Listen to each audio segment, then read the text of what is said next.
Boa tarde a todas e todos. Eu me chamo Karen Seiler, sou bolsista da linha 5 de Disseminação Social e Subsídios a Políticas do INCT, de Ciência Cidadã, o INCC.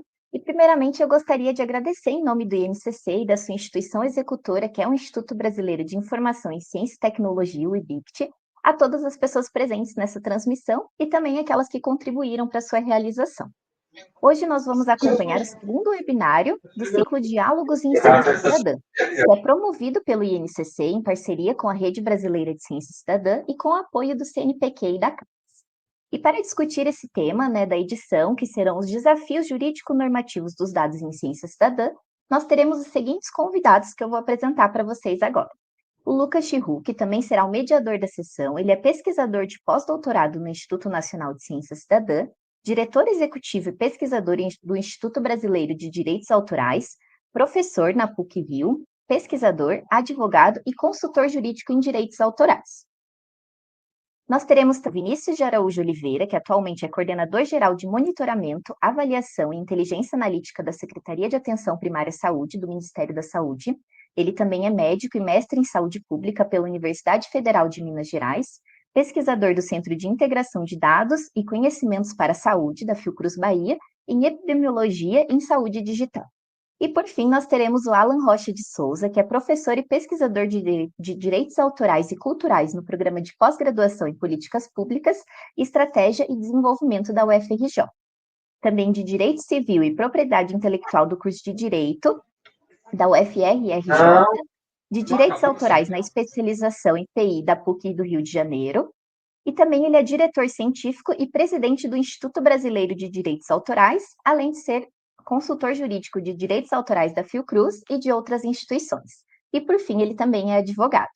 Logo após a fala dos nossos convidados, nós vamos disponibilizar um momento para vocês comentarem as suas perguntas aqui no chat da transmissão, e aí os nossos convidados poderão responder essas perguntas. Então, durante a transmissão, vocês podem ir mandando essas perguntas que nós vamos selecionar elas para que eles respondam ao final. Além disso, a gente também vai emitir um certificado de participação. Para quem gostaria desse certificado, é só aguardar que ao final da transmissão nós vamos compartilhar um link com um formulário. Quem tiver interesse no certificado, basta apenas preencher esse formulário, que dessa forma a gente vai poder emitir com os seus dados esse certificado de participação. Além disso, se vocês tiverem alguma dúvida, vocês podem comentar aqui, que a gente vai estar acompanhando nos comentários. Dessa forma, então, eu gostaria de agradecer a atenção de todas e todos, agradecer também a presença dos nossos convidados, e eu passo agora, então, a palavra para o Luca. Obrigado, Karen. Obrigado à equipe do INCC e do IBICT, que estão ajudando a gente aqui na transmissão, a todos que estão nos assistindo, ao professor Alain, ao professor Vinícius também pela companhia aqui e pela disponibilidade em conversar um pouquinho com a gente. E eu queria então iniciar essa nossa conversa, né? E aqui também deixando bem claro o caráter de conversa que a gente tem nesse evento, nesse fórum que a gente construiu aqui, porque, tal como a ciência cidadã, aqui a gente está num momento de colaboração, de construção colaborativa, quando a gente está falando dos desafios jurídico-normativos relacionados ao uso de dados em projeto de ciência cidadã. Então, a gente convida, incentiva, conta com as perguntas de vocês no chat, com os compartilhamentos de experiências, porque esses materiais, essas informações vão, inclusive, ajudar a gente a continuar a pesquisa que a gente vem desenvolvendo na área, aqui na linha 3 do INCC. Então, eu queria apresentar um pouco, de alguns resultados aqui que a gente já obteve dessa nossa pesquisa na linha 3.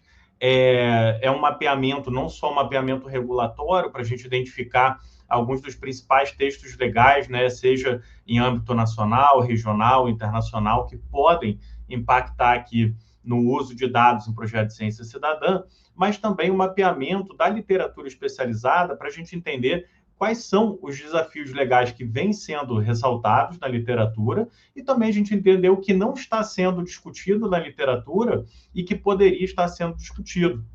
Então, a gente trabalha bastante com esse mind map, e essa pesquisa é uma pesquisa que eu estou apresentando aqui, mas ela é orientada pela professora Sarita Albali, Também a gente tem a colaboração da Vanessa Jorge, da Anne Clínio e também de outros pesquisadores envolvidos no INCC.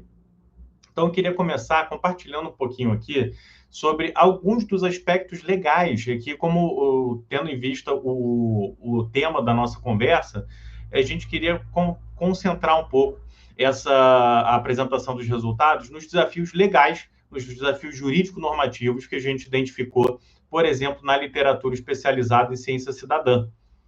Então, o primeiro ponto que a gente identifica é que a maioria dos desafios jurídicos, ou seja, as questões legais que estão sendo discutidas na literatura, estão concentradas em três grandes áreas.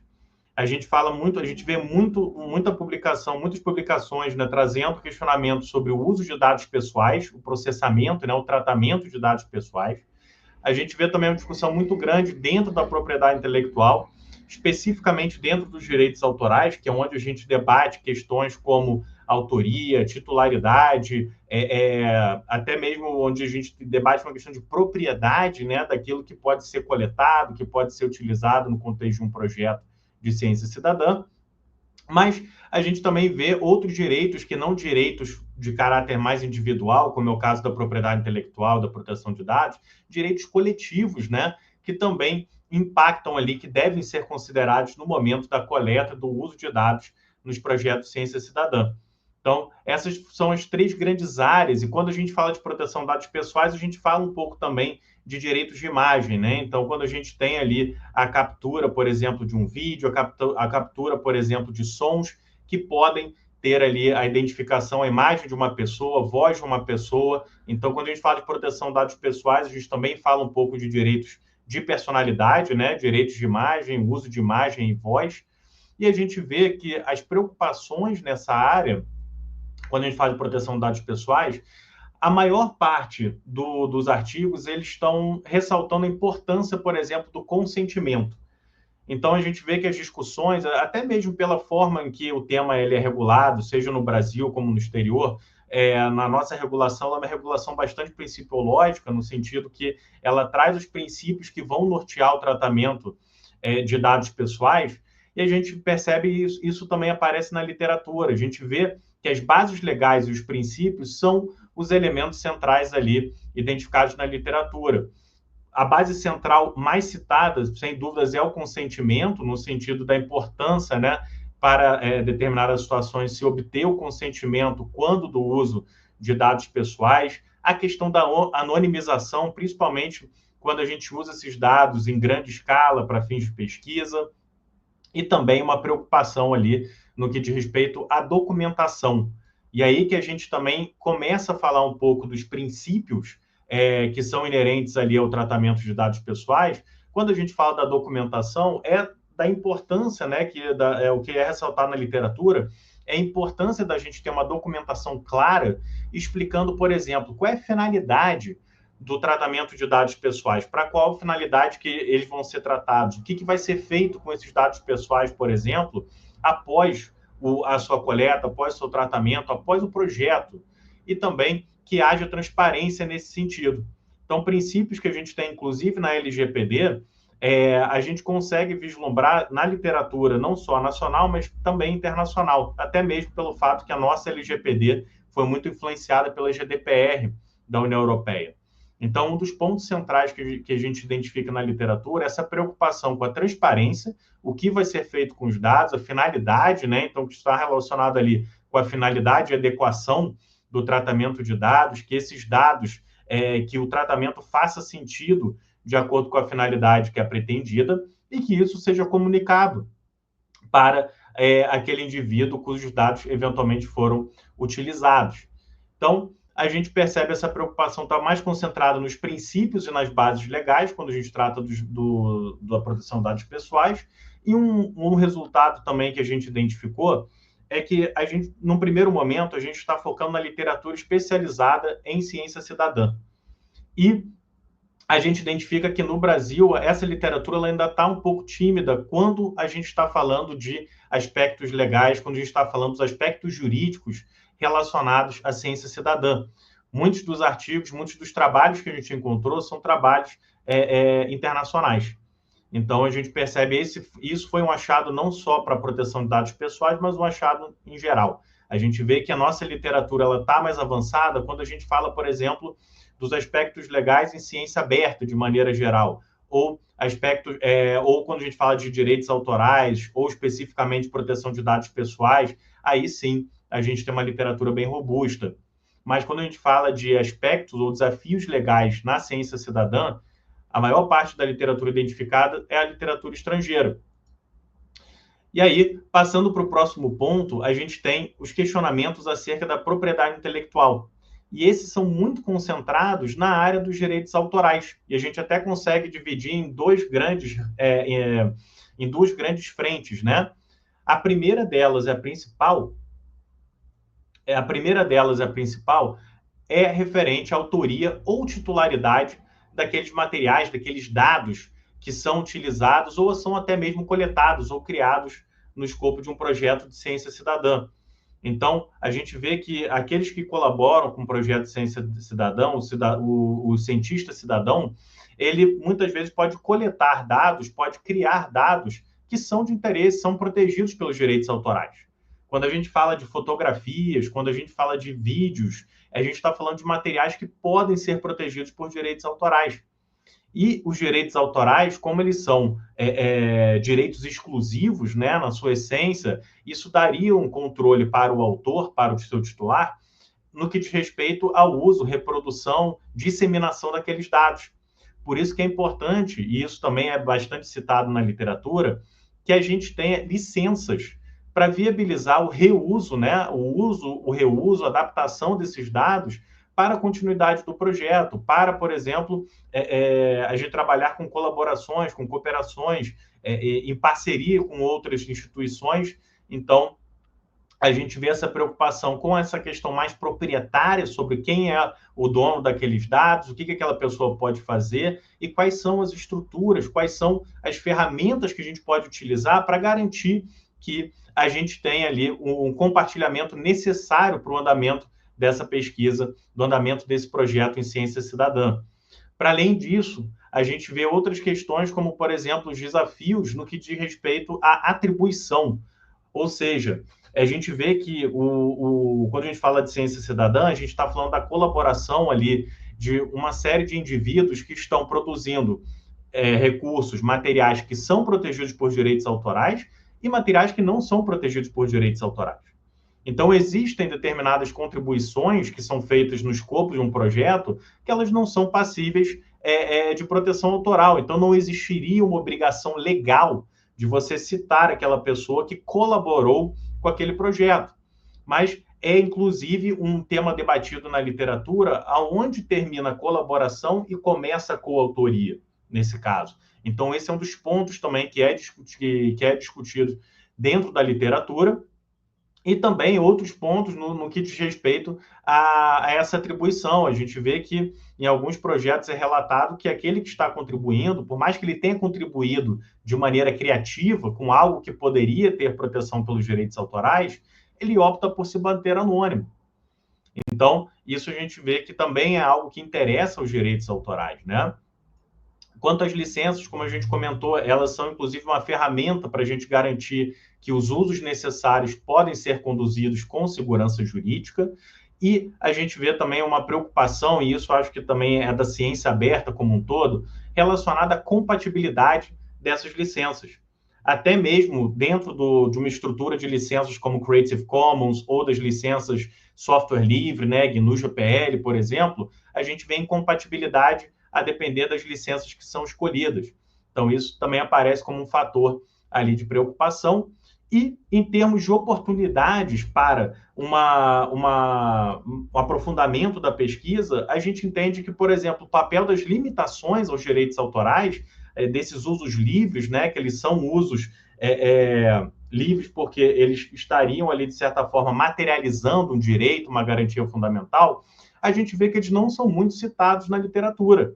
E eles são uma ferramenta que pode, sim, ser um importante aliado para o uso, a reprodução, ainda que seja a citação em projetos de ciência cidadã. Então, esse é um dos pontos que a gente não identificou como sendo alvo de muita discussão e que a gente vê que ele é um realmente importante aliado nos projetos de ciência cidadã.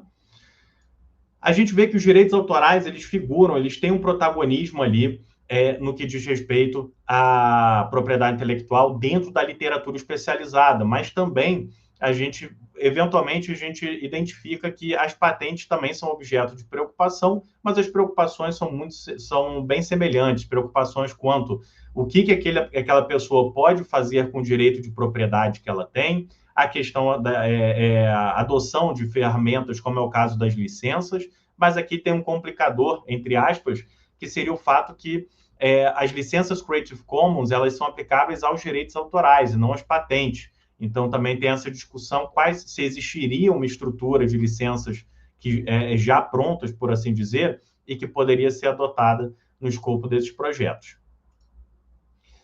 E quando a gente fala de propriedade intelectual, a gente também está falando dos direitos sui generis. A gente tem alguns direitos que eles estão dentro desse guarda-chuva, estão desse guarda-chuva da propriedade intelectual, mas são direitos que eles não se encaixam nem muito bem nos direitos autorais, nem na propriedade industrial. Também não são muito citados na literatura. As menções que a gente viu na literatura são menções quanto a um direito sui generis de base de dados, mas que é algo bem peculiar à União Europeia e outras jurisdições que são bem pontuais nesse sentido.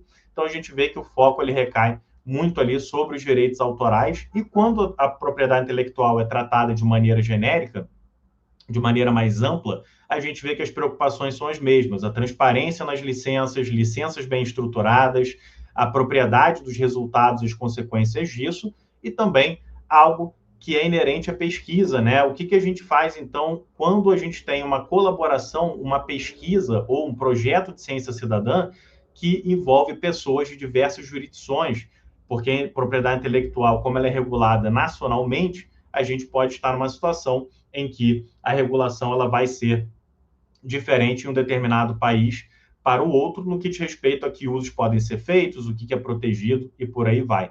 Esses usos transfronteiriços, né? Isso é algo também que é alvo de preocupação na literatura. E, por fim, dentro das questões legais, a gente vê um cuidado bem específico quanto aos recursos, aos materiais que seriam considerados conhecimentos tradicionais ou expressões culturais tradicionais. A gente não, até o momento, a gente não encontrou uma literatura, até mesmo na literatura internacional, que se mostrou mais diversificada no que diz respeito ao número de artigos, aos temas, se é propriedade intelectual, se é proteção de dados, se é direito de imagem. A gente vê que uma parte muito pequena dessa literatura se preocupa com direitos coletivos, como é o caso da proteção aos conhecimentos tradicionais, e que é algo muito caro para nós no Brasil, porque a gente tem uma riqueza de conhecimentos tradicionais, expressões culturais tradicionais, e que a gente entende que isso também é uma oportunidade para um maior aprofundamento, uma oportunidade para um maior desenvolvimento nesse campo, porque isso não parece estar dentre as prioridades ali na literatura internacional, principalmente dos países de norte global, mas a gente vê que o movimento que a gente tem hoje, o movimento inclusive internacional, com a aprovação recente de um tratado sobre recursos genéticos e conhecimentos tradicionais, recentemente também a aprovação do tratado de designs, que traz ali disposições sobre expressões culturais tradicionais e conhecimentos tradicionais. O momento é propício para a gente trazer isso para o centro da discussão novamente, que a gente está falando aqui de conhecimentos, recursos, materiais que são o resultado ali da coletividade, são fruto ali de uma ancestralidade que é peculiar ali às comunidades tradicionais, às comunidades indígenas, e a produções que a gente tem aqui no Brasil em grande escala, e que a gente vê que, apesar deles estarem próximos da propriedade intelectual, porque a gente muitas vezes está falando de ilustrações, está falando de padrões e por aí vai, a gente vê que isso tem um tratamento e deve ter um tratamento distinto. Então, a discussão sobre uma legislação adequada para esses recursos, para esses bens, é fundamental. Então, quando a gente fala dos desafios legais, a gente fala muito de uma regulação por meio da lei. Tanto é que a gente está fazendo um mapeamento aqui quanto à legislação nacional e internacional, e aqui nacional em diferentes camadas, né? O que a gente tem na nossa Constituição, as leis infraconstitucionais. Então, como a gente, quais são as legislações que podem impactar ali no uso, na reprodução de dados no contexto de um projeto de ciência cidadã, mas também a gente entender que, para além dessas normas, a gente tem outras normas, a gente tem uma outra forma de regulação, que é, como o Lawrence Lessig disse, uma regulação pelo código, uma regulação pela arquitetura. Então, como tecnologias, como é o caso da inteligência artificial, podem trazer os seus próprios desafios para a pesquisa, para os projetos de ciência cidadã. Então, apesar da gente não ter ainda muita literatura dentro da literatura de ciência cidadã sobre os desafios legais que são trazidos pelas tecnologias de IA, muitas das perguntas que são feitas, por exemplo, dentro dos direitos autorais, elas podem ser trazidas aqui para a ciência cidadã. Apenas um exemplo, né? A gente tem uma grande discussão sobre se é legítimo, se é legal o uso de obras protegidas para treinar um sistema de IA. E essa discussão, ela tem camadas, ela tem nuances a depender da finalidade daquele sistema. Se há uma IA generativa com finalidade comercial, se é para fins de pesquisa, no contexto de uma organização de pesquisa, uma organização de educação. E isso também se aproxima da ciência cidadã, porque uma das grandes perguntas que estão sendo feitas é: se eu posso utilizar dados, recursos que estão licenciados com uma licença Creative Commons ou uma licença Copyleft, uma licença não comercial, eu posso utilizar esses dados para treinar um sistema comercial?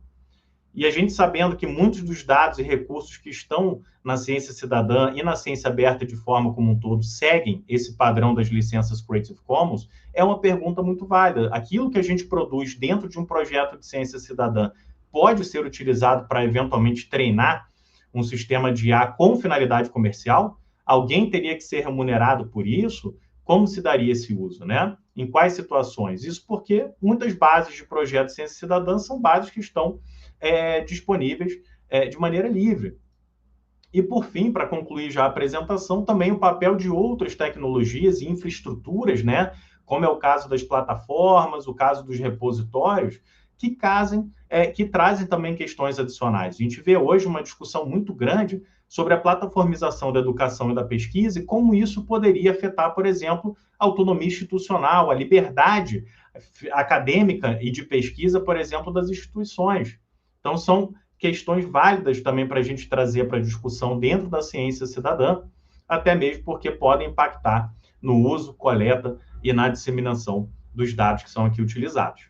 Então, eu concluo aqui essa apresentação que tinha como objetivo dar uma fotografia, né, de como está se desenvolvendo a pesquisa até então, e também já passo a palavra para o Vinícius, que vai compartilhar com a gente um pouco da sua experiência profissional como pesquisador da Fiocruz, do Ministério da Saúde. Vinícius, obrigado por estar aqui conosco e a palavra está contigo.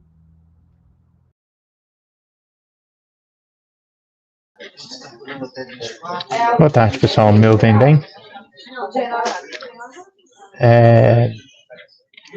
Gente, em primeiro lugar, queria agradecer o convite, né? Foi uma abordagem bem diferente da que o Luca colocou, né? Curiosamente, já fui pesquisador, colaborador do IBICT, um tempo atrás, um projeto bem legal, chamado Brasília 2060. Mas o que eu vou trazer aqui para vocês um pouco é uma visão, vai ser um formato de estudo de casos, tá? Eu estou hoje no Ministério da Saúde, Coordenação Geral, Monitoramento e Avaliação da Atenção Primária.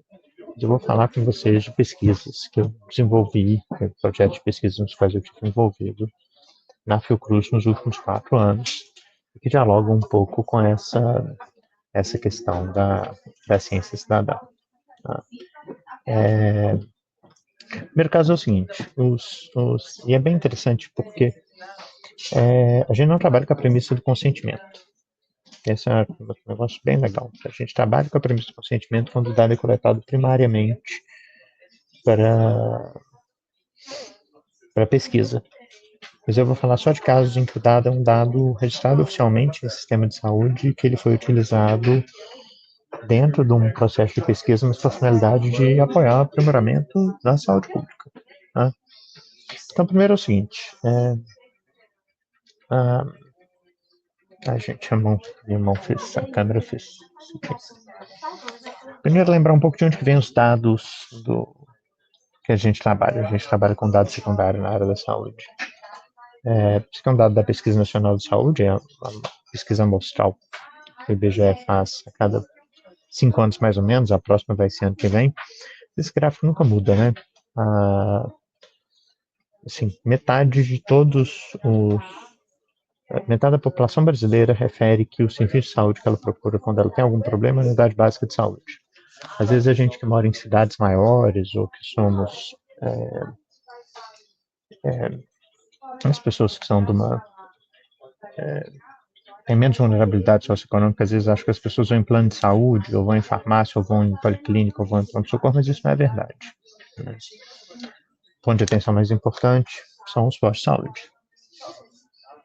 Uma coisa que a gente fez era que a gente detectou isso inicialmente durante a pandemia de Covid, que o número de atendimentos por casos suspeitos de gripe aumentou antes da gente declarar oficialmente a epidemia e antes de ter sistema de informação oficial.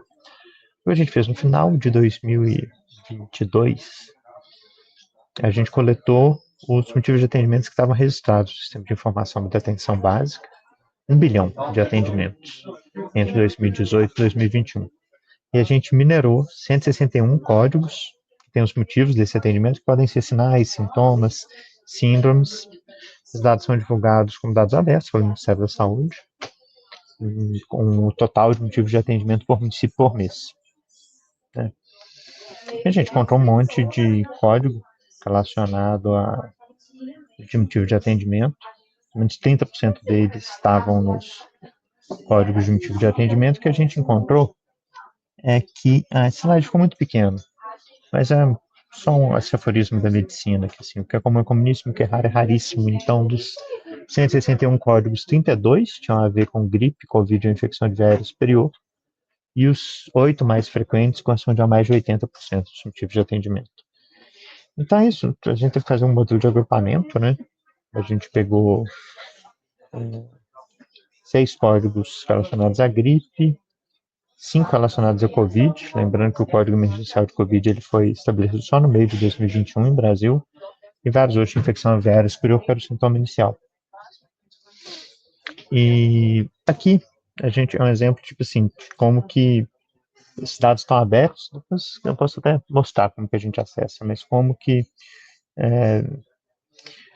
dados que estão abertos e públicos, se já são previamente anonimizados, eles podem ser utilizados por qualquer um, né, para entender melhor a situação do serviço de saúde. Isso é uma coisa que o setor de saúde a gente tem bem sólido no Brasil, né? Disseminação de dados pelo DataSUS, seja o modelo Tabnet ou Open DataSUS, é algo que permite a gente fazer pesquisa. Eu acabei eliminando um gráfico aqui, mas basicamente hoje, por causa dessa pesquisa, a gente sabe que se a gente monitorar os atendimentos de unidades básicas de saúde, a gente consegue antecipar em 2 ou 3 semanas picos de surtos locais, né, de pequenas epidemias, ou de dengue, ou de vírus respiratório, e a gente utilizou esse dado aqui, inclusive posteriormente no Ministério da Saúde, por exemplo, para acompanhar os principais motivos de atendimento durante as queimadas que aconteceram 3 meses atrás. Mas esse aqui eu acho que é mais interessante para a discussão em pauta, que é o seguinte: a gente utilizou os dados de vacinação e adoecimento por Covid na Fiocruz, foi um projeto que, obviamente, a gente teve que fazer a autorização do Comitê Nacional de Ética em Pesquisa, porque a gente utilizar dados pessoais. A gente tinha solicitados identificados para o DataSUS nos fez o favor de não passar identificado, porque aí a nossa necessidade de compliance seria muito maior. Ele já repassou os dados pseudonimizados, e o objetivo era responder a pergunta que todo mundo queria responder em 2021, que era se as vacinas estavam funcionando, né? Tinha muita desinformação, e dúvidas legítimas também, né? Em relação à efetividade dessas vacinas, né? Principalmente a que estava sendo produzida pelo Fiocruz, a Vaxzevria, aqui no Brasil a gente chama de AstraZeneca, que as pessoas tinham alguma reclamação em relação a efeitos colaterais, dúvidas em relação ao Coronavac. A gente teve que fazer um passo a passo, assim, em tempo recorde, mas 8 desafios, né? Obter os dados, criar um ambiente computacional, conferir, limpar, organizar os dados para pesquisa, fazer as análises descritivas, fazer o estudo analítico de efetividade, né? Ou seja, basicamente comparar as taxas de adoecimento entre os vacinados e não vacinados, levando em conta a idade e o número de doses de vacina que eles tinham recebido, e disseminar esses resultados, né? A pesquisa terminou em março de 2023, a gente analisou o dado virtualmente toda a população brasileira, né? Mais de 90%, né? 93 milhões de pessoas, e meio bilhão de doses de vacinas, né? A gente recebeu os dados pseudonimizados, foram tratados no ambiente seguro da Fiocruz, e é isso, um dos primeiros, sim. Importante isso, porque assim, só Israel e Chile que estavam de fato produzindo dados de estudo populacional de efetividade de vacina naquela época. Foi importante porque resultou em incorporação às notas técnicas da Anvisa, por exemplo, para liberar vacina para as crianças, que era uma discussão que estava mais acalorada. Mas que comparando um pouco, né, assim, as vacinas, elas eram, ficava aí, tanto a Vaxerev isoladamente na faixa 80% por todas as faixas etárias, um pouco menor, para mais de 90%, mas também é esperado. A Coronavac ficava na faixa de 80% de efetividade só para população mais jovem, a partir dos 80 você já tinha um pouco de queda, o que depois a gente foi vendo que teve a ver influenciado pelo fato das pessoas terem, a vacina ter começado pelos mais idosos, Pfizer pegou o filé, chegou mais tarde, né, então só pegou gente jovem. As principais achados eram isso, né, era coisa que, em primeiro lugar, seria impossível colher consentimento da população brasileira inteira. Em segundo lugar, a gente não teria como fazer essa pesquisa se a gente não usasse os dados da população brasileira inteira. E a gente viu a contribuição para a literatura mundial, né, de mostrar que a vacina da AstraZeneca também precisava de dose de reforço. Isso foi muito importante nos países do sul global, né, que 2 doses de Coronavac, Sinovac, como uma de Pfizer, tinha a mesma efetividade de 3 Pfizer, ou seja, quem tinha investido recurso em Coronavac não tinha investido recurso em vão, a vacina é tão boa quanto as outras, que a vacina adiciona proteção até em pessoas previamente infectadas, e que as vacinas foram seguras e efetivas em grávidas, adolescentes e crianças, né. Uma discussão que tem um pouco mais a ver com isso, que é um tema mais delicado, que é a mineração de texto em prontuário eletrônico. Prontuário eletrônico é um inferno da proteção de dado pessoal, porque você pode não conseguir contato com a pessoa, ele é valioso mesmo em análise em massa, que se torna impraticável ter consentimento. Então, e o prontuário eletrônico, assim como os formulários, que é a metodologia, mas basicamente a gente minerou o dado público para criar uma sonda semântica, ou seja, uma lista de fonemas e palavras que mostram que poderiam estar correlacionados a sintomas ou sinais que a gente incluía, e depois a gente aplicou também a anuência do Comitê de Ética e Pesquisa da Universidade Federal de São Paulo, essa sonda para identificar sintomas não registrados de Covid longa. E o que a gente encontrou é que a gente encontrou que 30% dos registros no sistema oficial, que é o CIVEP-GRIP, sistema de casos graves, 30% dos atendimentos tinham sintomas adicionais registrados em campo livre que não estavam sendo coletados pela mineração de texto. E na aplicação no prontuário a gente viu uma calibração enorme. O gráfico dá para ver, né, do automatizado e do manual entre a situação. Então, a grande discussão é o seguinte: o uso de dados secundários, independente do consentimento, ele é fundamental para a avaliação de política de saúde e para o avanço da saúde pública, em particular no sul global, né? Até em substituição ao clássico na área da saúde, que são os ensaios clínicos, mas com uma exigência maior de fazer testes e retestes, né, para eliminar fatores de confusão. Nesse processo, a gente teve que pensar novas estratégias de proteção de dados pessoais em pesquisa, né? E várias delas, que a gente tem apostado muito, é a anonimização na fonte. Porque o pesquisador precisa do dado da pesquisa, mas ele não tem que saber nada sobre a identidade da pessoa, né? A pessoa não precisa ser identificada para o dado ser utilizado para pesquisa. Então, a pseudonimização seguida de anonimização ou a anonimização pela fonte do dado, ela é fundamental, e isso é uma barreira, porque os órgãos públicos no Brasil não estão preparados ainda, investindo o suficiente para ter internamente essa infraestrutura de anonimização para dado longitudinal. E o dado, eu tenho uma frase que eu falava muito quando eu ainda estava, até o começo do ano passado, quando eu estava lá no SIDAX, no Salvador, Bahia, que era para você fazer pesquisa com dado no mundo real, você tem que ir no mundo real de vez em quando. Então, você tem que conhecer o processo por trás dessa geração do dado, já que ele não foi utilizado primariamente para pesquisa, né? E aí, os dados para pesquisa em saúde, eles estão mudando de natureza. E isso dialoga um pouco com essa discussão sobre inteligência artificial. Que é, primeiro, tradicionalmente, a gente pensa que o dado é coletado originalmente para pesquisa, né? Ele é produzido pelo próprio pesquisador, né? Seja uma instituição acadêmica ou seja um instituto de pesquisa como IBGE, ou como, principalmente no Brasil, IBGE, né? E os dados administrativos têm uma outra lógica, né? Eles são coletados por avaliação rotineira, e é isso normalmente que a gente usa muito em saúde pública, né? Dado de número de atendimentos, motivo de atendimentos, cirurgias realizadas, declarações de nascimento ou de óbito. E, finalmente, isso está mudando, porque cada vez mais estão disponíveis dados que são dados mais sensíveis do ponto de vista de proteção de dados pessoais, mas muito mais ricos. São os dados clínicos, são coletados, são anotações em prontuário eletrônico, basicamente, e de resultados de exames. E é muito comum, quando você vai fazer uma anotação em texto livre no prontuário, você anotar detalhes íntimos da vida da pessoa, né? O que aumenta o grau de rigor que esse processo de anonimização tem que ter.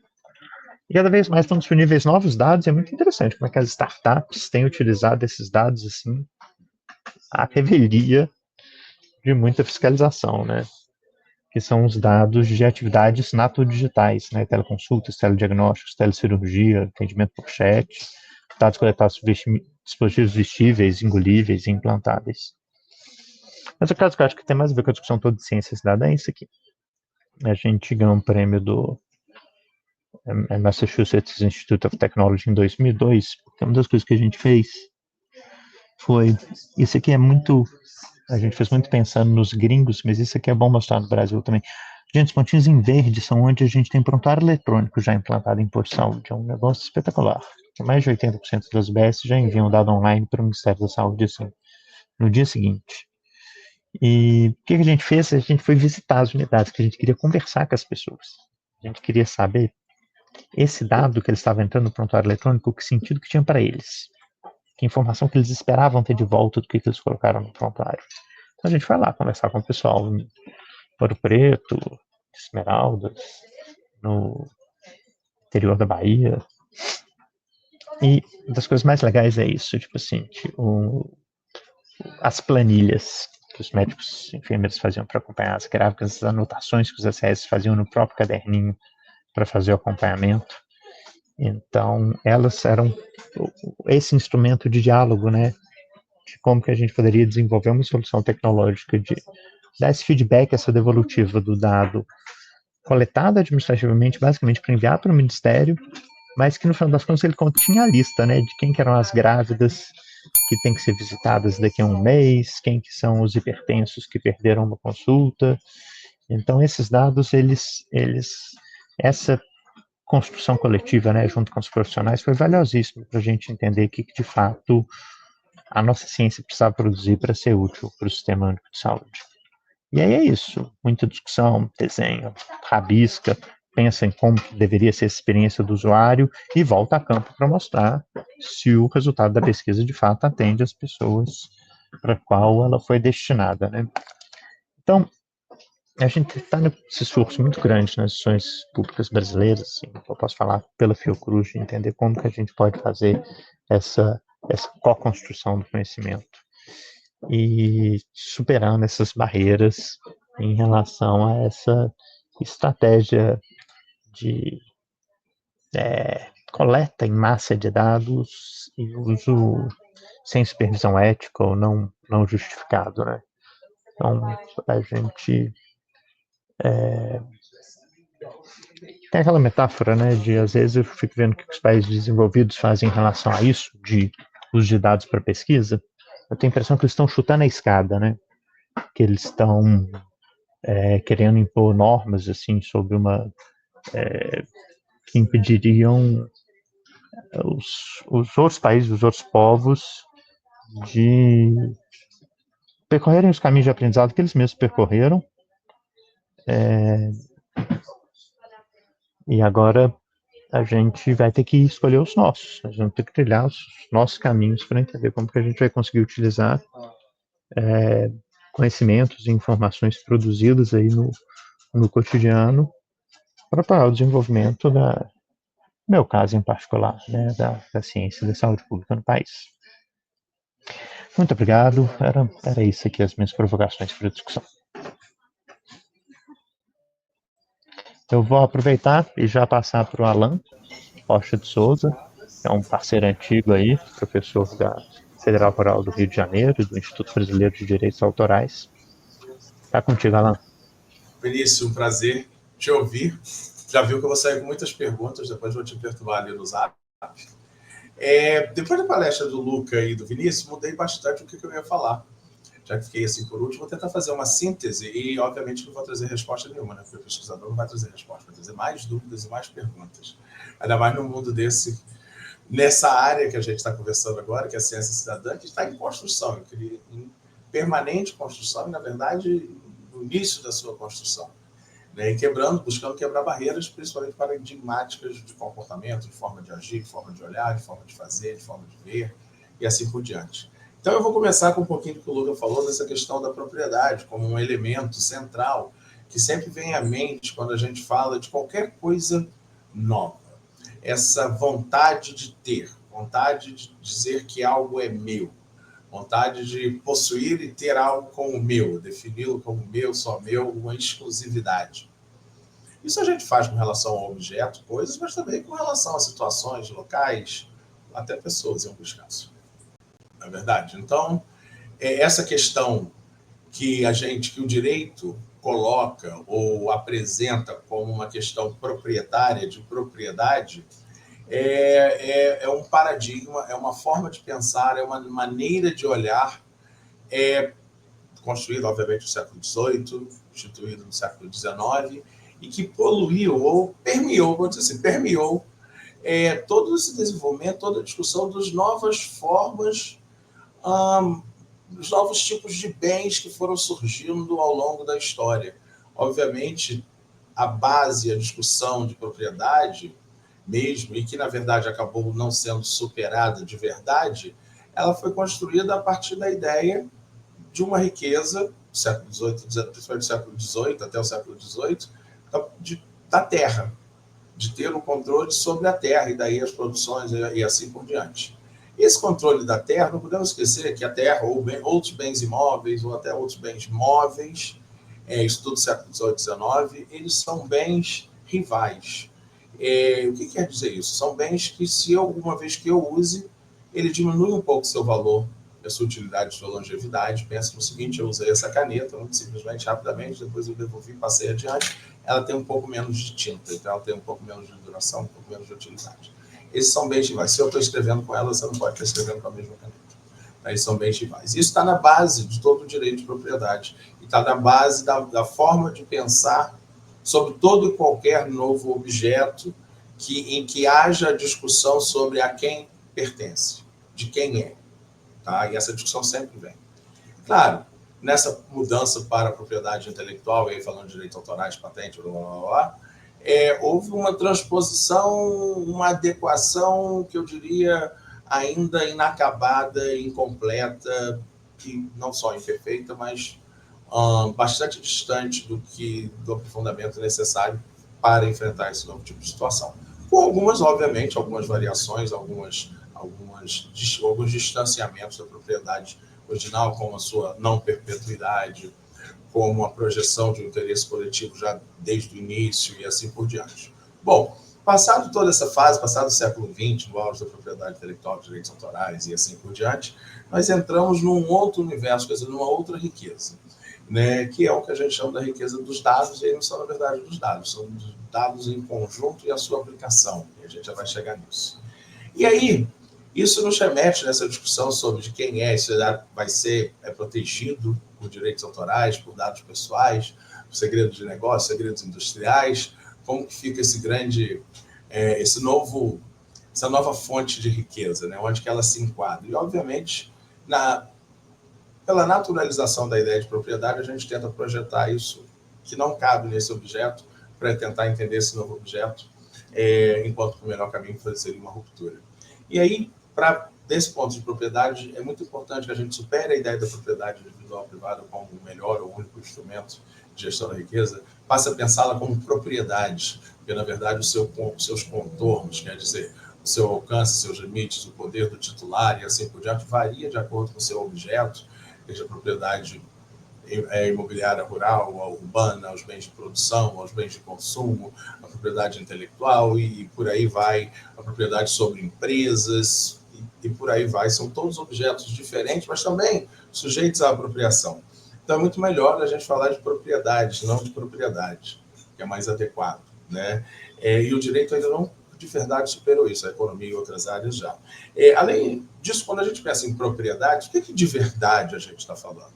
A gente está falando de um sistema de apropriação, do qual a propriedade é um deles. Existem outras maneiras de você se apropriar de determinado objeto, situação, espaço. Um deles é a exclusividade comercial, que é um direito, por exemplo, de explorar comercialmente determinada riqueza, minas, petróleo, e assim por diante. Tá? Isso é um outro sistema, isso não é um sistema proprietário, é um sistema de exclusividade comercial. Ou seja, é um sistema de apropriação, e aí a gente consegue pensar mais amplamente como um conjunto mais largo no qual as propriedades estão inseridas, mas não unicamente as propriedades. Dentre as propriedades, a propriedade. E aí eu vou mais além. Esses sistemas de apropriação, eles são, no qual o direito vai dar um formato, tá? Mas eles estão ligados a uma questão que tem a ver com a gestão de riquezas. Quem vai ser dono de quê, em que medida, qual o controle que esse titular vai ter sobre esse determinado bem. E a cada momento histórico, nós temos um novo conjunto de bens cujo valor econômico atrai o interesse, disputas políticas, jurídicas, sobre justamente quem tem esse controle. Quando a gente está falando de propriedade, a gente está falando de propriedade, é um dos instrumentos para a gestão dessa riqueza. Tá? É um sistema de apropriação dentro de algo maior, que é como fazer essa gestão da riqueza. Então, a decisão, a discussão sobre como, a quem pertencem esses dados, e não só pessoais, mas também não pessoais, de pesquisa e assim por diante, é uma discussão em aberto do qual o direito pode fornecer instrumentos de sua regulação, mas ele não deve dar a resposta para quem é e deve ser o titular, em qual medida isso. Porque isso é uma resposta que tem que ser uma resposta social, mais ampla, no qual, obviamente, o direito pode oferecer instrumentos que precisam ser renovados, porque nós estamos tratando de um novo objeto, de uma nova situação, de novas circunstâncias, e não podemos usar os instrumentos antigos, porque eles não mais dão conta dessa nova realidade. E qual é essa nova realidade? Qual é esse novo bem de riqueza? Dados por si só, eles não têm muito valor, como nós sabemos, e também o uso de grandes volumes de dados não é uma novidade, o IBGE está aí há tanto tempo para mostrar, pesquisas em sociologia, em outras áreas, principalmente das humanidades, sempre usaram grande volume de dados. A grande diferença é o novo grande volume de dados, agora realmente um grande volume de dados produzido em variedade, em grandes tipos diferentes, ou seja, variedade diversa, crescente número, por inúmeros produtores e de várias naturezas. Então, nós temos aí uma complexidade muito grande, além do volume, da aceleração desse volume, o que torna inviável a utilização ou o seu processamento por qualquer um indivíduo e, portanto, você precisa da ajuda de instrumentos computadorizados, são instrumentos tecnológicos que vão nos ajudar a fazer essa análise. Bom, qual é esse objeto de riqueza? Depois a gente volta a isso. Qual é esse novo objeto de riqueza? A gente poderia dizer que são os dados. Mas, na verdade, eles não são os dados, né? Eles hoje, o que licencia-se, os dados estão ali na ponta. O dado é ali, a cenourinha ali que está sendo colhida. O que, na verdade, a gente está falando são conjuntos de dados. O que realmente é relevante, seja para pesquisa, seja para inovação, seja para qualquer tipo de análise, é um conjunto de dados. Quanto maior, melhor, ou pelo menos mais estruturado, quer que seja, não precisa ser necessariamente maior. Mas um conjunto de dados que nos permite, ou seja, são os datasets ou os grandes bancos de dados, que nos permitem, de fato, fazer uma pesquisa computadorizada, extrair padrões, semelhanças, correlações, a partir de um realmente grande volume de dados, utilizando técnicas computadorizadas. Esses dados têm inúmeras naturezas e eles podem ser protegidos. Na natureza, quer dizer, eles vêm de diversas origens e eles podem ser protegidos por conjuntos diferentes. Obviamente, o primeiro que vem à mente, quando a gente fala de dados, tem uma questão de dados pessoais. Essa parte está um pouco equacionada. Obviamente, ninguém fala de propriedade sobre os dados pessoais, no caso do titular, no caso dos dados nossos pessoais, mas a gente fala de titularidade. Mas é similar à propriedade. O controle de qual uso pode ser feito dele, em que medida, quem pode, quem não pode. Enfim, há diversas obrigações, o que implica num licenciamento, numa forma de consentimento, há diversas obrigações para o usuário desses dados, uma vez sejam plataformas, sejam terceiros, e assim por diante, uma vez que eu disponibilizo esse dado, daí os termos de uso, que são todos os instrumentos de transferência desses dados. Bom, esse conjunto de dados, uma vez organizados, enfim, uma vez reunidos, esse conjunto, aí sim, ele passa a fazer parte de um banco de dados, que a gente poderia chamar de um dataset, que se no Brasil se tiver algum grau de originalidade, é protegido por direitos autorais. Então, os direitos autorais, eles não protegem os dados, mas eles protegem os bancos de dados e os conjuntos, digamos, minimamente originais de dados, tá? Que são os seus conjuntos. Os datasets, que são os dados para pesquisa, podem ou não ser protegidos por direitos autorais. Muitos deles têm um grau de originalidade suficiente para tal, outros nem tanto. Mas essa discussão é uma discussão aberta, porque, na verdade, o que é que não é protegido por direitos autorais não é exatamente claro, porque os critérios são bem abertos e não há critérios muito objetivos para definir, e, mais do que tudo, varia bastante com que tipo de obra é, se é uma fotografia, se é um texto, se é isso. Então, enfim, um e-mail, só para dar um exemplo, os vídeos de gravações de elevador, de prédio, etc. Eles são audiovisual, mas eles não são protegidos por direitos autorais. As câmeras da SET Rio não são protegidas. As imagens da câmera não são protegidas por direitos autorais. Ali não tem uma obra autoral, só para vocês entenderem. Então, existe essa distinção aí do que é e do que não é, e isso não é definido, não existe registro, então torna tudo muito mais confuso. Tá? Não são só os dados pessoais, nem esses conjuntos de dados, mas nós temos também alguns dados que vêm de que exigem outra respeitabilidade, principalmente em razão deles derivarem, estarem vinculados a comunidades tradicionais, muitas vezes comunidades indígenas, comunidades quilombolas, algumas vezes comunidades vulneráveis, quase todas aqui no Brasil são desses grupos são comunidades vulneráveis. E aí nós temos uma outra proteção, que é uma outra camada de uma proteção cultural, que é mais do que simples um conjunto de dados ou os dados pessoais que individualmente eu posso decidir o que eu vou fazer com ele. Então, na verdade, essa nova riqueza é o conjunto de dados. Essa é a fronteira, e eu diria que essa está na fronteira da apropriação. A quem pertence esses conjuntos de dados, e aí, portanto, obviamente, a gente vai falar do dado individual, mas principalmente o que tem valor de verdade é esse conjunto de dados. A quem pertencem esses conjuntos de dados, o que pode ser feito com eles, o que terceiros não titulares podem, se os terceiros não titulares podem acessar, o que pode ser feito, enfim. Os contornos dessa proteção, nem mesmo a natureza dessa proteção, estão nem de longe definidos. Tá? E esses conjuntos de dados, que a gente pode chamar aqui especificamente, porque a gente está falando de dados de pesquisa, mas esses conjuntos não são só dados de pesquisa, eles têm algumas finalidades, uma delas tecnológica, como o próprio Vinícius falou, que é o treinamento dos sistemas de IA. Então, por exemplo, essa discussão que se trata sobre direitos autorais e inteligência artificial, se pode extrair os dados ou não, claro que o impacto que se fala principalmente é, olha, não, vai ter, agora os sistemas de IA generativa vão poder produzir música, textos jornalísticos e assim por diante.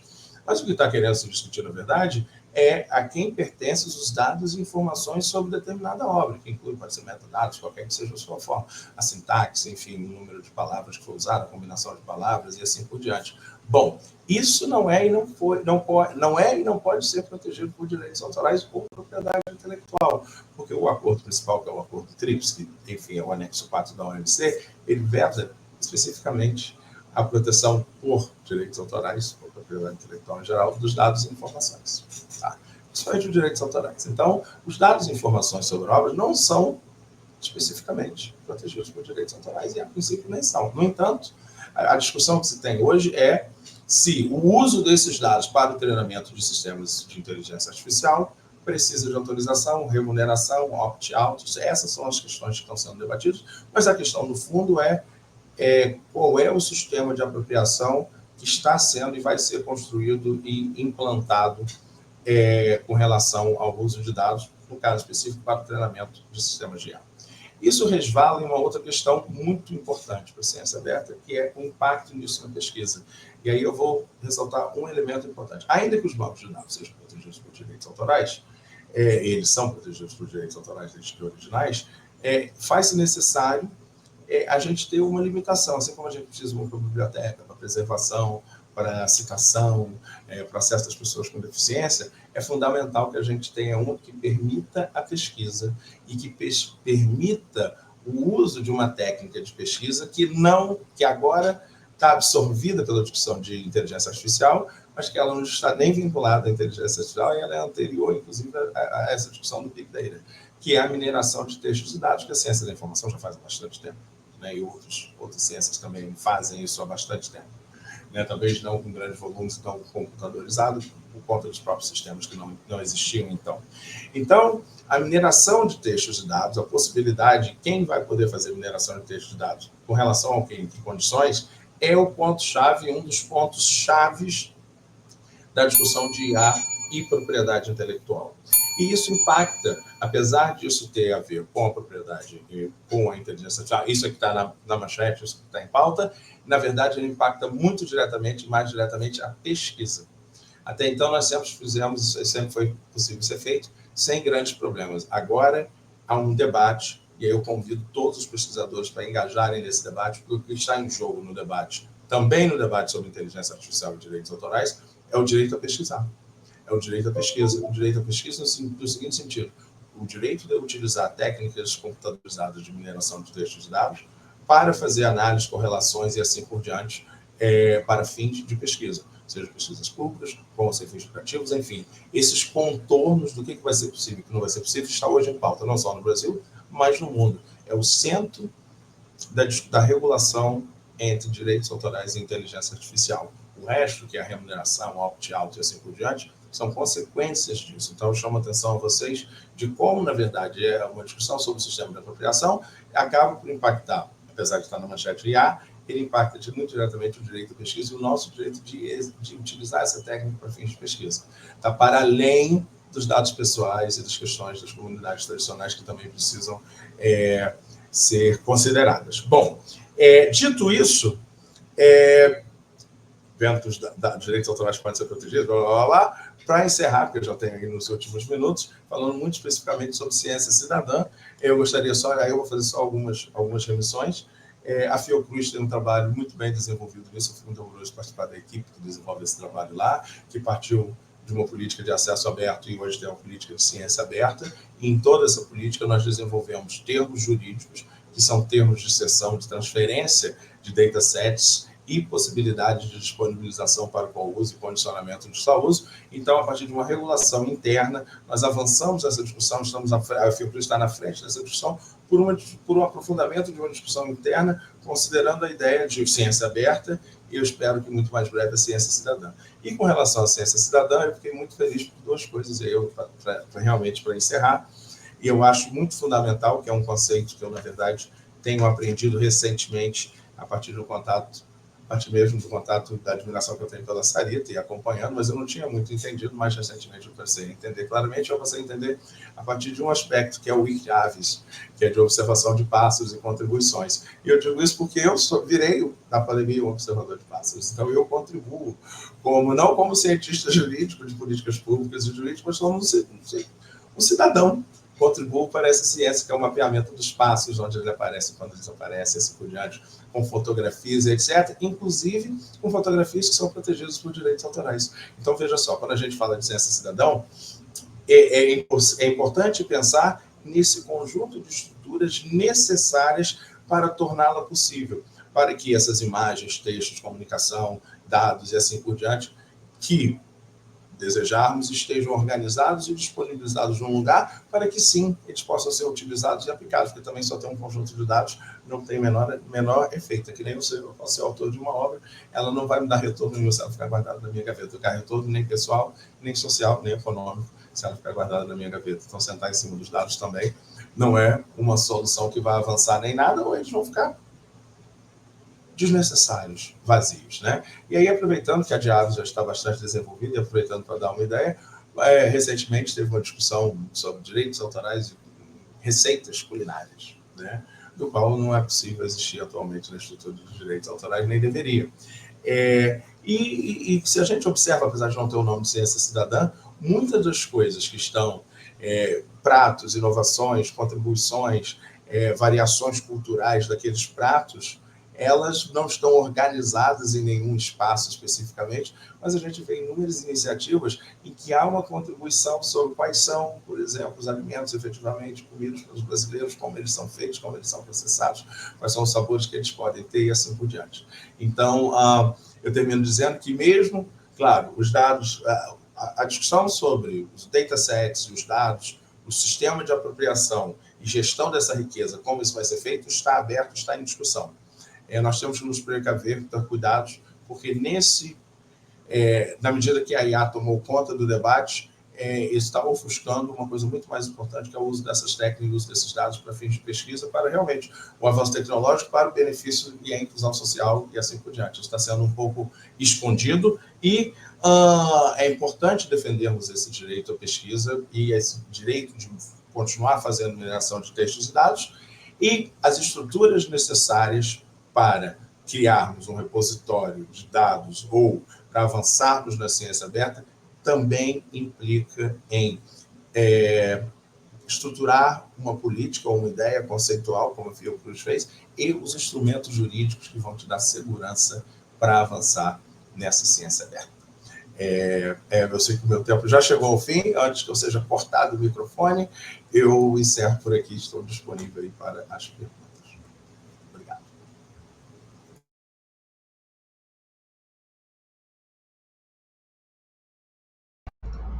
Obrigado, Alan. Obrigado, Vinícius, pelas excelentes apresentações e que o Alan comentou que não estaria aqui para trazer respostas, mas sim as perguntas. Eu acho que a missão foi muito bem cumprida, Alan, de deixar a nossa cabeça borbulhando. Mesma coisa do Vinícius, eu gostei muito também da abordagem prática mesmo, né? Porque muitas vezes a gente vê a discussão na literatura, a gente vê o que consta na legislação, mas a gente sabe que a pesquisa, na prática, ela se desenvolve de outra maneira. Então, é interessante até para ver se realmente faz sentido o que a gente tem na legislação com a realidade da pesquisa que a gente tem no Brasil hoje, seja no ambiente público, no ambiente privado. Então, achei muito interessante e acho que elas se complementam, né, de certa forma, as falas nesse sentido. Aqui a gente vai começar a falar um pouquinho sobre as perguntas, e a primeira pergunta é do Luciano. Ele fala sobre o uso de material sob licenças não comerciais para treinar sistemas de IA.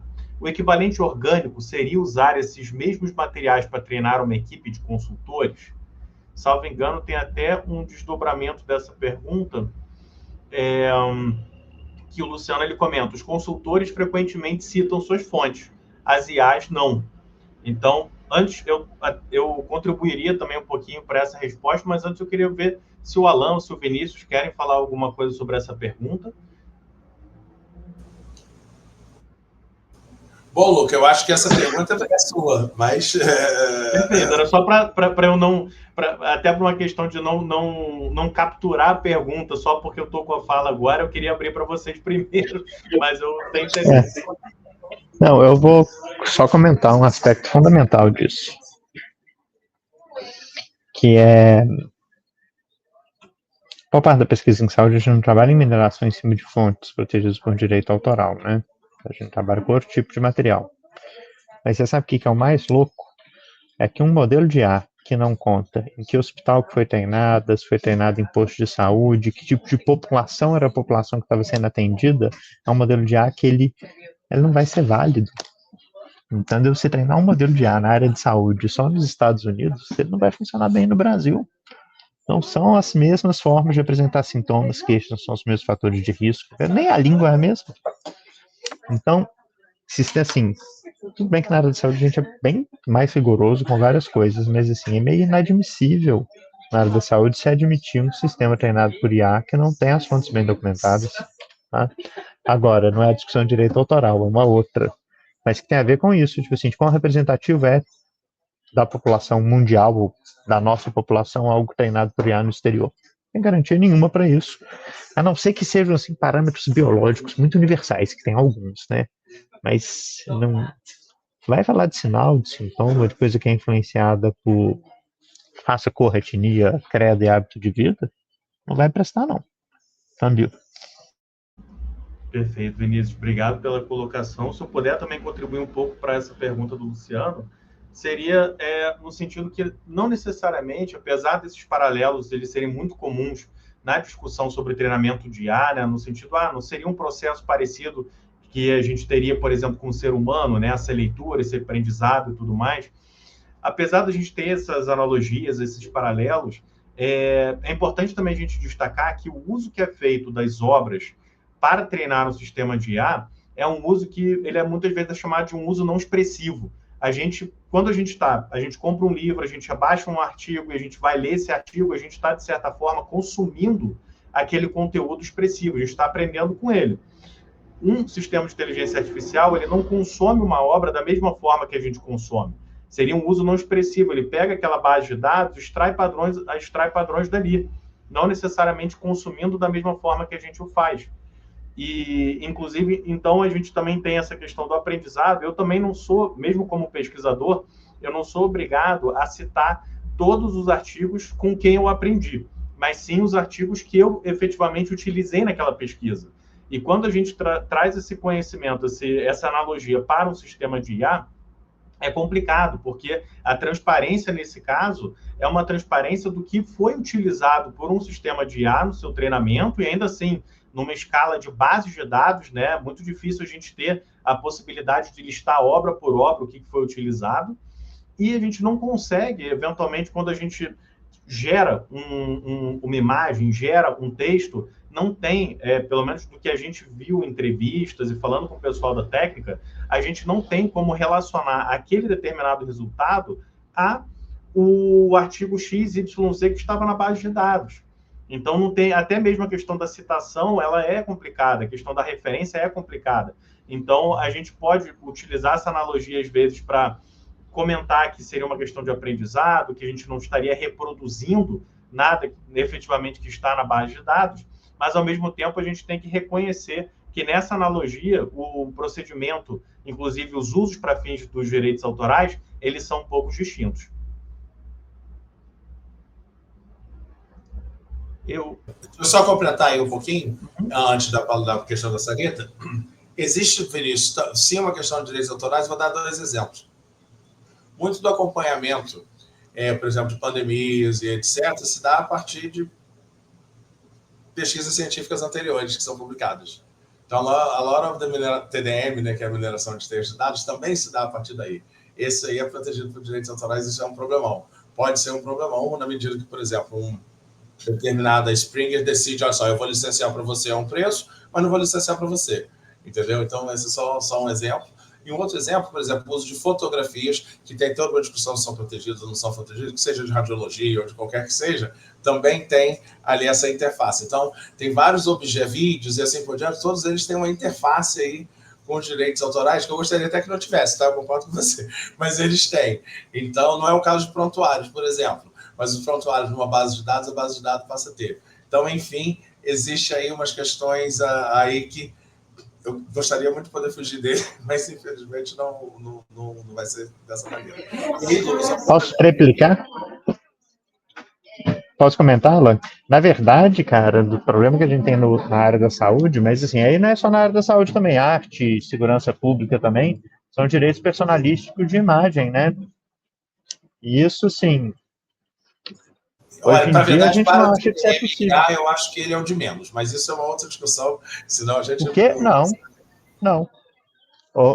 Alan, não, para direito personalístico é o seguinte, não, você Pode Não, perfeitamente olha tirar só, umas fotos. não vou entrar nessa discussão agora, porque a gente só sai daqui a 2 horas. Mas, enfim, acho que é um equívoco da forma como ele é olhado e como ele é visto para ser usado para treinamento de ar na medida que você extrai tokens deles. Tá? Mas isso é uma outra... Então, você me chama outra para discutir direitos personalísticos claro. e de privacidade. Então, hoje só direitos autorais. Tá bom, marca outra. Já temos um próximo webinário agora, já tem a temática definida, inclusive. Muito bom. A Sarita, ela pergunta quais os direitos dos participantes ou colaboradores de projetos de ciência cidadã em relação aos dados que produzem, se não são eles ou elas que organizam os conjuntos de dados. Vocês querem, alguém quer começar endereçando a pergunta? Posso começar e a gente faz essa... Eu vou começar e você claro. Continua. Sarita, assim como quando a gente participa, sei lá, da Wikipedia, tá? O Wikiavis, vou pegar o Wikiavis, que eu sou um participante, então eu não sou um pesquisador nem sou um organizador do banco de dados, que é uma atividade de ciência cidadã, né? Eu vejo, pelo menos, é o que me pareceu, acho que o primeiro webinário de vocês, enfim, eu vi uma reunião dessa que tinha toda essa discussão sobre esses sistemas assim, de observadores de pássaros e etc. Esses participantes, você precisa ter termos de uso. Eles vão precisar autorizar, sim, o uso, porque, por exemplo, uma fotografia de um pássaro que eu tire, pode até ser questionado, mas a princípio ela é protegida por direitos autorais, né? Não os dados que eu informo dela, mas então se eu coloco lá e se ela vai ser utilizada, eu defendo que os dados delas não são protegidos, mas se eu coloco lá, se eu participo daquilo, de alguma forma eu preciso ter o caminho pelo qual as minhas contribuições entram, elas precisam ser de alguma forma oficializadas, consolidadas, para trazer segurança ao organizador. E isso quer dizer o quê? Por isso que as plataformas têm termos de uso. Então é necessário ter contribuindo, tudo aquilo que eu contribuir será parte desse conjunto, sem problema nenhum, sem eu ter que receber outras informações a respeito e assim por diante. Né? Então é necessário, sim, fazer isso. Claro, você não vai precisar de um contrato individual com cada um, mas a pessoa vai precisar aceitar os termos de uso e assim por diante. Tá? Essa, pelo menos, é dessa forma. Isso vale para repositórios também e assim por diante. Quem vai depositar e por aí vai.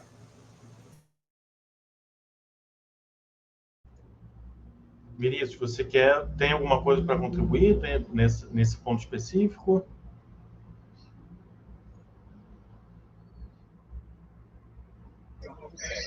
É só que está proliferando, gente. Eu sou muito partidário desse processo, que é assim, fazer ciência colaborativa em larga escala e ciência cidadã, a gente tem que conhecer as ferramentas novas, né?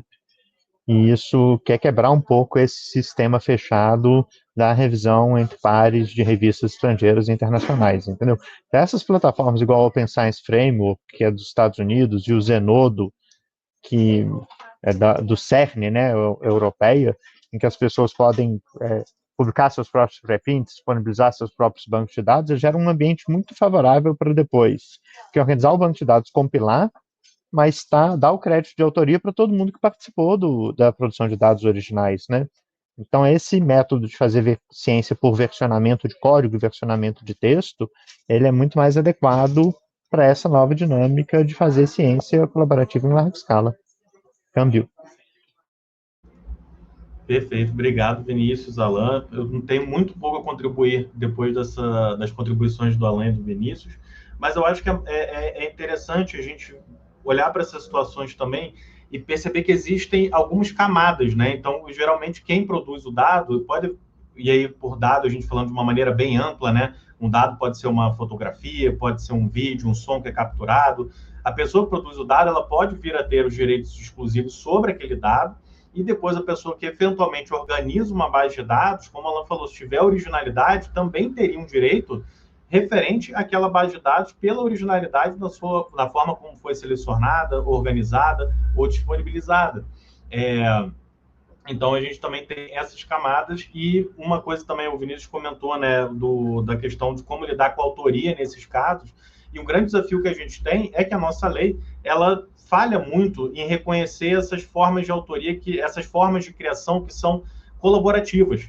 Então, um grande desafio que a gente tem quando a gente fala de software livre, quando a gente fala do Wikipedia ou do Wikiabs e por aí vai, é exatamente atribuir como a gente lida com a autoria nesses casos, né? É uma lei de 98, mas que ela está enraizada, por assim dizer, no conceito de autoria ali do século XIX, que era algo muito individual.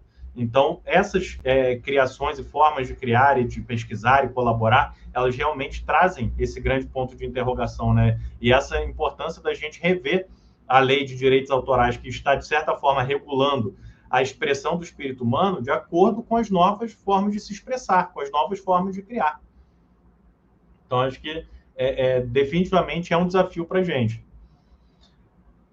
O Alexandre pergunta o seguinte, aproveitando a pergunta da Sarita, pergunto para os casos de dados que se resumem a capturar canto de pássaros ou fotos de plantas e nada mais.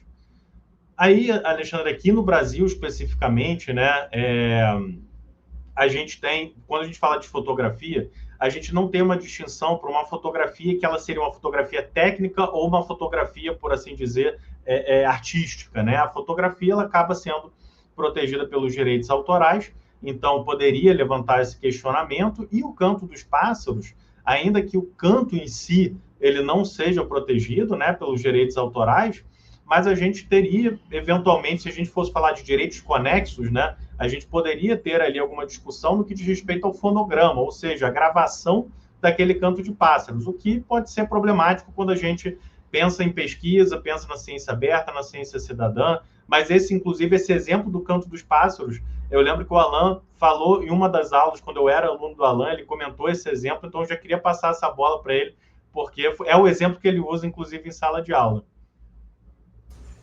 Inclusive, os pássaros estão me visitando aqui do lado. No fim da tarde, os alimentos, vem aqui me visitar. Bom, é o seguinte, a gravação de qualquer som é protegido por direitos autorais. Dos pássaros, dos sapinhos, dos grilos, dos golfinhos. Isso é protegido não por direitos autorais, mas por direitos conexos. É o dono da gravação que tem esse direito, que é a mesma coisa das gravadoras. O FII é isso, é quem gravar é dono daquela gravação. Então, nesse caso, você precisa, de fato, de uma cessão de direitos. Mesma coisa com as fotografias. Ainda que a foto seja uma foto de planta ou canto de pássaros, porque o que acontece é o seguinte, esse elemento de originalidade essencial, de elemento artístico, ele é muito, muito, muito baixo. Então, eu diria que o default é de que é protegido. Se aquilo é uma fotografia, se aquilo se enquadra como uma fotografia, aquilo é protegido, tá? Por direitos autorais, e a gente tem que ter a cautela disso, por conta até do próprio risco. Então, não vale a pena o risco de, a não ser que você tenha bastante certeza de que não é protegido, não vale o risco de, é melhor você fazer uma licença sobre isso, uma sessão sobre isso, uma transferência sobre isso, que aí, nesse caso, pode ser por meio dos termos de uso, mas talvez precise de uma camada um pouco mais detalhada, dependendo do que for. Tá?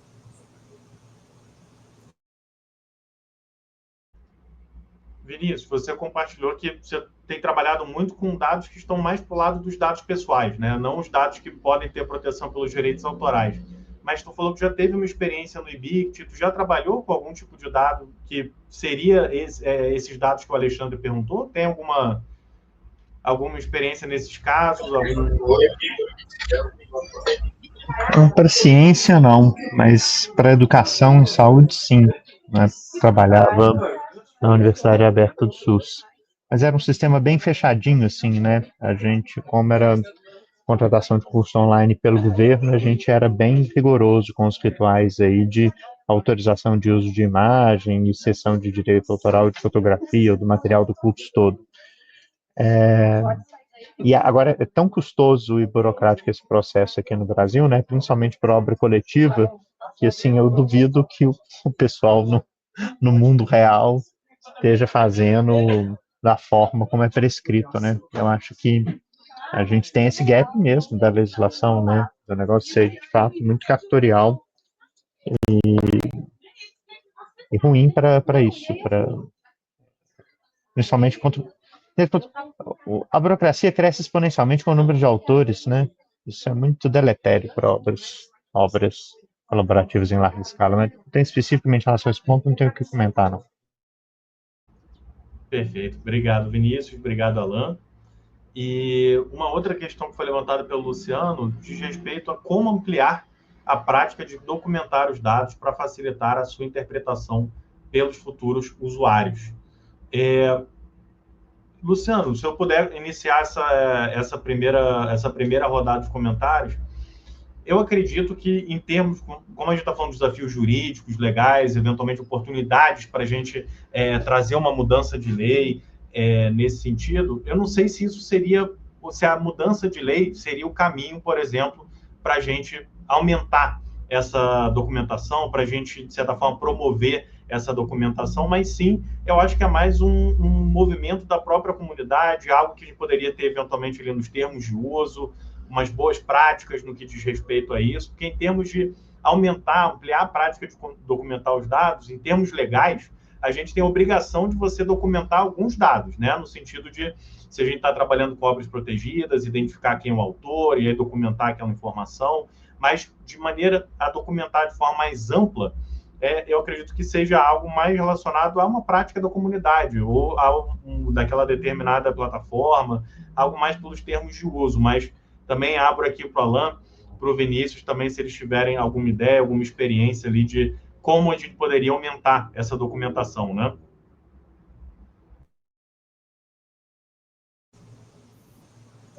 Aí realmente não seria comigo. Aí realmente é uma área que eu não vou me meter porque eu não sei. Perfeito. Obrigado, Alan.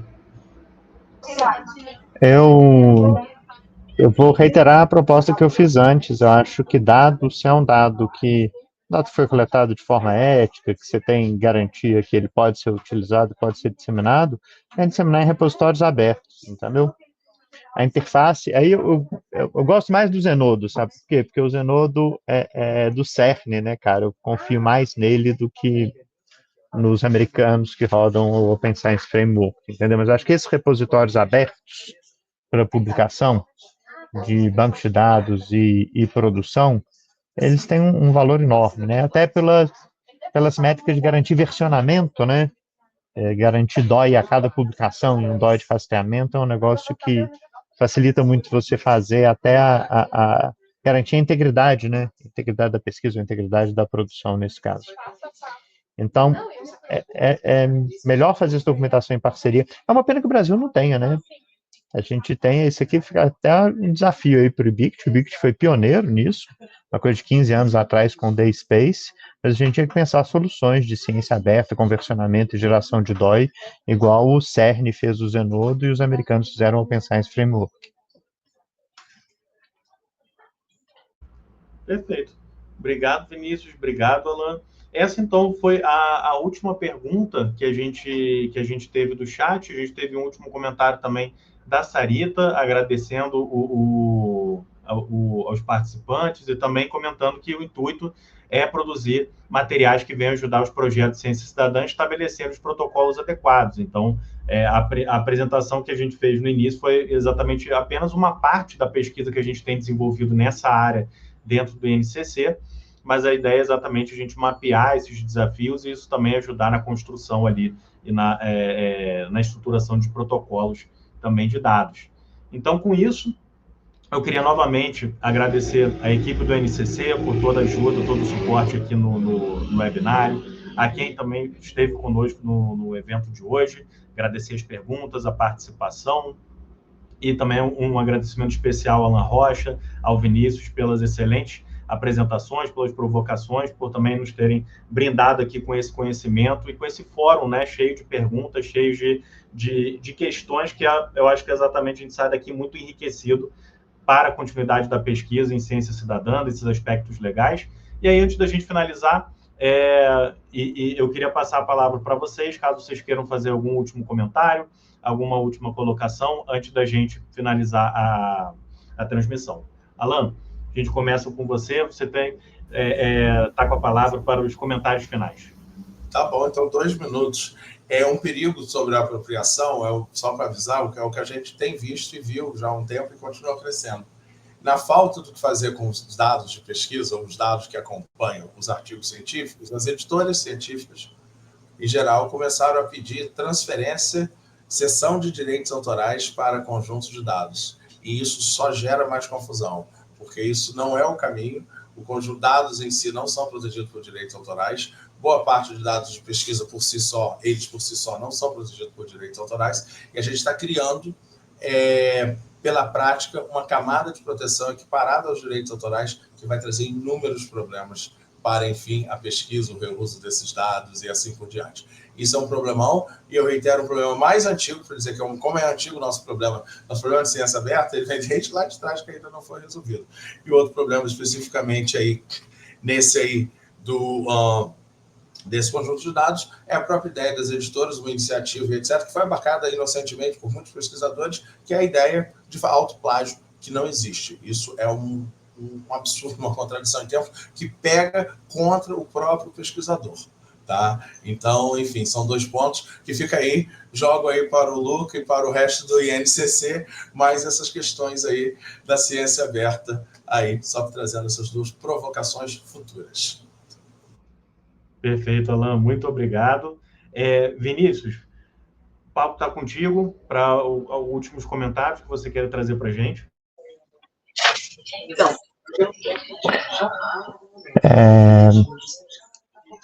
Não, gente, tá aí, tá colocado o desafio, né? Eu estava vendo até a colega Vanessa Jorge aí da Fiocruz comentando, o Alan já tinha comentado antes, né? A Fiocruz tem umas iniciativas bem interessantes de ciência aberta, tem o ARCA para produção de material